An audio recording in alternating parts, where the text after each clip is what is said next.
Hey everyone, welcome to today's Firefighter interview. Get ready to witness an unexpected comedy. He was about to make excuses when he suddenly heard the guy spill the truth.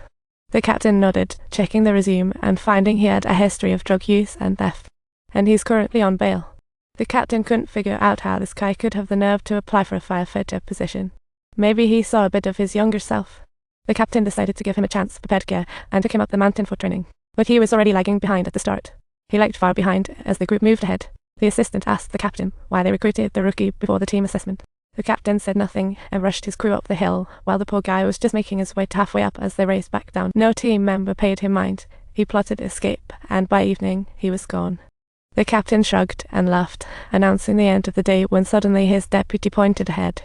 There he was, stumbling down the hill, panting like a dog right in front of them. He was speechless as he pulled out his phone, proudly showing off a selfie at the mountain peak, only for the guys to notice the crack screen. If he wanted to upgrade, second-hand phones on Xiuan are super affordable.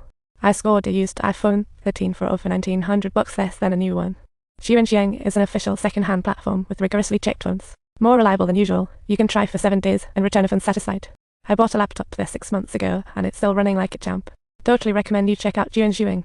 Meanwhile, the captain glanced at the deputy who kindly handed the guy a bottle of water, because seasoned pros never mock the weak. They disdain the incompetent and lazy. After training, the guy dashed to the supermarket like a shooting star, returning with a full cart. He secretly placed these baby supplies at his girlfriend's door, biting through the pain in his feet as he quietly slipped away. Sometimes he'd pause just to catch a glimpse or a sound from his daughter. Then he'd leave satisfied. The team assessment loomed, requiring fitness and professional smarts. But during this quick quiz, the guy just couldn't answer anything. So his team had to share the punishment, and he could take the jabs and insults from his teammates. Do you even know her mother? Are you sure that kid is yours? Well, that's a new low. The man looked at the captain, holding back words, knowing he desperately needed this job. So he quietly moved to another spot. He resumed his unfinished push-ups, earning some respect from his teammates, and the big guy realized he might have overstepped. I don't care if you're sweating all over. Just remember to keep your family out of this. Got it?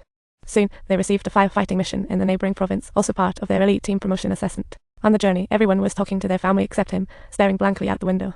Trying to lighten the mood, the big guy bragged about his new girlfriend with a killer body that's basically perfect. She knows her stuff, you get me? But the atmosphere just got even more awkward. They soon arrived at the fire scene, smoke blanketing the area as the flames spread. Before the raging fire could take over, they had to create a controlled burn to manage it.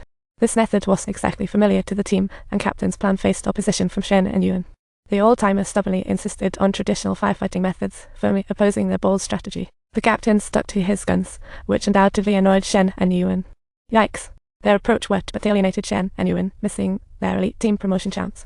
On the day the results were announced, the captain nervously stood by the phone, wanting to call Shen and Yuan, but ended up hanging up. He regretted having stood up to Shen and Yuan, thinking he should have just apologized.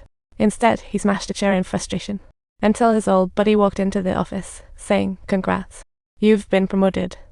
Turns out Shen and Yuan didn't hold a grudge after all and recognized the team's excellence.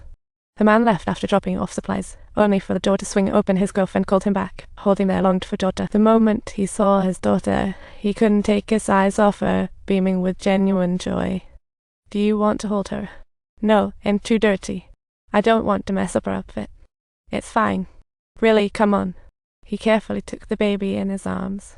A gentle breeze rustled leaves as he held his daughter, healing him instantly. A wave of emotion hit him, realizing all his efforts were worth it, and his girlfriend noticed. To celebrate their promotion, the team held a grand party with their loved ones. An old friend gifted the captain some fresh rice, and everyone was having a blast except for one guy. Meanwhile, the big guy was sulking in a room alone with a drink, feeling down because he had nowhere to stay. But the other man extended a generous invitation for him to crash at his place. Months later, his life stabilized, and he won the custody of his daughter. The big guy even patted the furniture to prepare for the arrival of the little princess. But just then, the wildfire season kicked in, and the firefighters were swamped. They barely enjoyed a few minutes of family time before it got interrupted.